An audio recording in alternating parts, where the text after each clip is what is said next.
Shalom everybody, greetings from Jerusalem, Jane. On a beautiful sunny afternoon here in Israel, we actually have 19 Celsius. The weather here is just remarkable.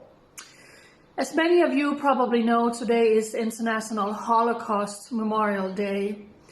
This is the day that the United Nations decided to honor the Holocaust, and this date was picked because this was the day, January 27, where Auschwitz was liberated. So every year this day is being marked all around the world, many different events. And you probably remember that last year we had the 5th Holocaust Memorial Event Forum, and we had 50 world leaders. We got presidents, crown princes, prime ministers, kings from all over the world who attended the big event at Yad Vashem. None of us knew that literally a month and a half later the world would be shut down with COVID. So this year, of course, all of these events are happening online. For me, it's also very special. Normally I go to Yad Vashem on this day to reflect, to remember, to honor, to write about it. Every year I normally write what experience and I have had. I remember one year I was walking around behind some German tourists who were crying deeply, walking around some Muslim women one year who looked like they were completely shocked, and I could see tears in their eyes. Another year I was walking behind some IDF young soldiers, also crying as they was walking around the Yad Vashem Holocaust Museum. So today we honor and we remember more than 6 million Jewish people who was tortured, murdered, gassed in all of these different concentration camps throughout Europe. Here in Israel, we are still in a lockdown. We have been in a full lockdown this entire month of January. It was supposed to end January 31st. And the airport, for the first time ever, the entire airport is shut down. Even Jewish people who normally can come in during all times, making Aliyah, moving home to Israel, it is closed. It has never happened before.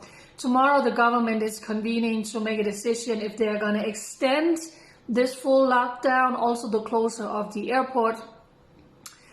The airport is only closing for a week, and the health ministry is actually suggesting, encouraging for more lockdown.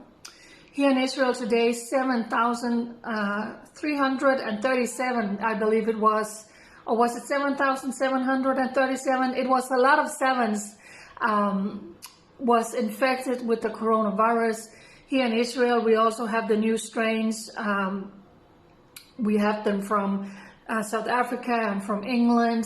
Pregnant women are getting sick. So while all of this is happening, we still have more than 2.5 million Israelis has now received the first round of vaccine, and more than 1.5 million the second round of vaccine.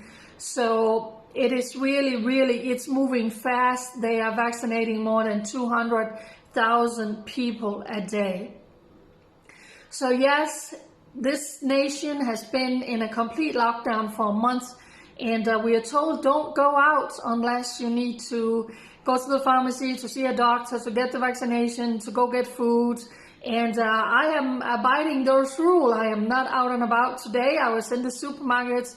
I needed some more food, but other than that, I am really abiding this for others' sake and for my own sake. So I just wanted to give you this update as Israel is still in a complete lockdown, and it looks like we could be that for more than just this whole month. Of course, I will keep all of you updated. For all of you wonderful people out there who want to come to Israel, who is asking me about the borders, do not buy any plane ticket yet, because nobody knows. This is the most unpredictable time to be alive. I will definitely not encourage anyone to buy plane ticket on this side of the summer. Maybe in the fall we will see Of course, it's not just about Israel. It depends on what nation are you coming from. It's not going to be all nations Israel is going to open up to eventually when the borders are going to be open. And under any circumstances, you're not going to get in here unless you have received the vaccine or you have a negative COVID test. But I will keep you updated about all of this. So today we honor and we remember all the Jewish people who were murdered in the Holocaust for no other reason than still being Jewish. And as you all very well are aware, that hate is very much alive today. Jewish people are still being killed here in Israel and around the world for no other reason than just being Jewish. So we need to learn, we need to do better, and always, always, always stand in the gap for Israel and for the Jewish people. God bless you all, and God bless Israel. Bye.